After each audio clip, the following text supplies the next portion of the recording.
Plum Blossom, vous exposez depuis 2013. Vous êtes au début de votre carrière artistique. Vous présentez 25 tableaux à la galerie Béatrice Audin de la mairie de Paris 7e du 26 août au 8 septembre. Le thème de l'exposition œuf mimosa, mimo à mimosène. Vous faites référence à une forme, l'œuf, et à une fleur, le mimosa. Parmi d'autres significations, l'un symbolisant l'origine, l'autre la sécurité et l'énergie féminine. Quel sens donnez-vous au titre de votre exposition? L'œuf est avant tout pour moi énigme de l'origine. Écho à l'histoire de ma propre conception née de géniteurs inconnus, l'œuf est la seule image de souvenir que je suis capable de former de mon origine. Si parmi la littérature, un conte devait au mieux illustrer cette exposition, ce serait Le vilain petit canard. En effet, il s'agit de l'histoire d'un œuf abandonné déposé dans un nid étranger. La reconnaissance des autres permettra au canard d'accéder à la connaissance de lui-même et à la connaissance du monde. La naissance, la connaissance, la reconnaissance et la renaissance sont ainsi les mots que veut célébrer cette exposition autour de l'œuf.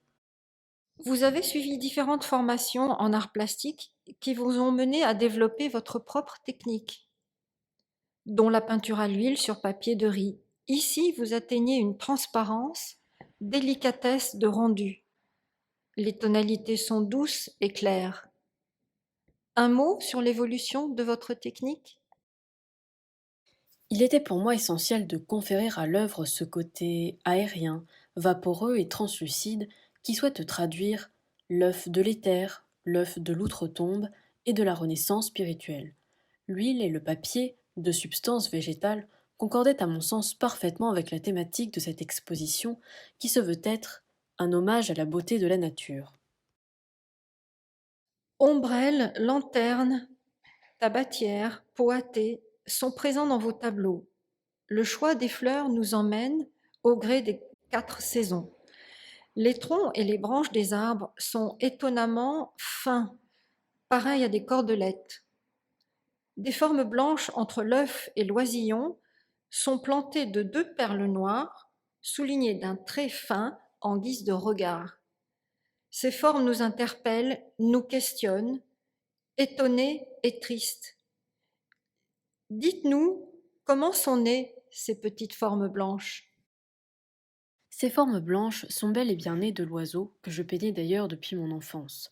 La forme de l'oiseau a atteint au fil du temps cet épure ovoïde.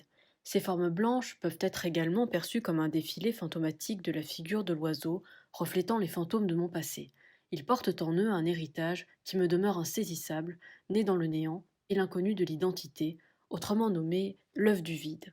D'autre part, l'oiseau, ou œuf à l'éventail, symbolise pour moi cette double promesse de l'envol à la fois l'envol vers la connaissance du monde suite à l'éclosion de l'œuf lorsque l'on sort de sa coquille, puis l'envol vers soi-même, qui peut être le retour au nid, à l'origine, et de fait à l'œuf.